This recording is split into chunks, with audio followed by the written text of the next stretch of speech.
Juste un sentiment de fierté. Si on observe bien depuis par rapport aux jeunes de Ziguinchor, après un an d'existence, on a vu un engagement sans faille, un engagement total et sincère des jeunes de Ziguinchor. C'était juste l'objet de notre visite pour essayer d'apporter notre soutien et félicitations et encouragement. Parce que tout le monde a vu le travail remarquable qu'ils ont abattu depuis presque 2 ans, du parrainage à la campagne législative et au parrainage jusqu'à l'élection présidentielle. Tout le résultat que PASTEF a à Ziguinchor, je peux dire, c'est en particulier principalement les jeunes JPS et les femmes du parti. C'était juste ça notre visite, pour vous souhaiter joyeux anniversaire et vous encourager également et pour vous dire que le travail continue. En tant que jeune, il faut toujours s'engager et on a décidé de s'engager encore pour soutenir notre leader, à continuer son combat politique et à défendre son programme Jotna pour que la sensibilisation puisse atteindre au maximum possible. Effectivement, la jeunesse patriotique, c'est le premier bouclier du MES de PASTEF. Et nous avons dit ça au cours de l'événement.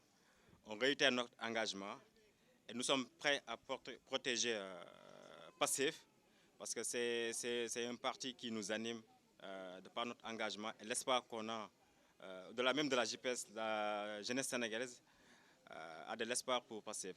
Donc nous, on protège notre espoir et la jeunesse patriotique s'engage également à être des boucliers forts par rapport à notre leader. On ne serait pas peut-être dévié de par des menaces ou bien des tentatives d'intimidation. Au contraire, nous sommes prêts à être les premiers défenseurs et à porter ce combat également de notre leader pour qu'il puisse dérouler tranquillement ses tournées politiques qui est inscrit dans son agenda. Donc nous, on n'est pas animés de par les échéances électorales. Nous sommes un parti politique, nous sommes sortis d'une élection présidentielle. Nous avons décliné un plan d'action à respecter. Donc nous, on continue notre travail, la jeunesse du mouvement des femmes, pour qu'une fois à la date échue des élections, nous puissions continuer notre travail et occuper au maximum de collectivités locales au niveau du Sénégal. Effectivement, c'est faux. Au contraire, c'est un gouvernement qui crée beaucoup plus de chômeurs que d'emplois au Sénégal. Et j'ai l'habitude de le dire dans mes interventions. En 2012, le taux de chômage au Sénégal était de 12,9% d'après les ANSD. En 2018, il y avait une enquête sur l'emploi des jeunes qui avait trouvé 15%, 15,9% de taux de chômeurs. Donc, entre 2012 et 2018, le taux de chômage est passé de 12,9% à 15%. Donc, s'ils nous disent aujourd'hui qu'ils ont créé des réalisations pour l'emploi, c'est archi faux.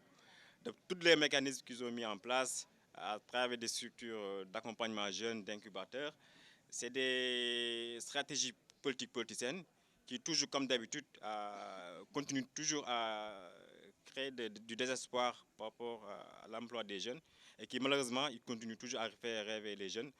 Ils disent même, ils donnent rendez-vous aux jeunes en 2035 avec PSE Jeunes 2035. Donc à chaque fois, ils donnent des rendez-vous aux jeunes sénégalais.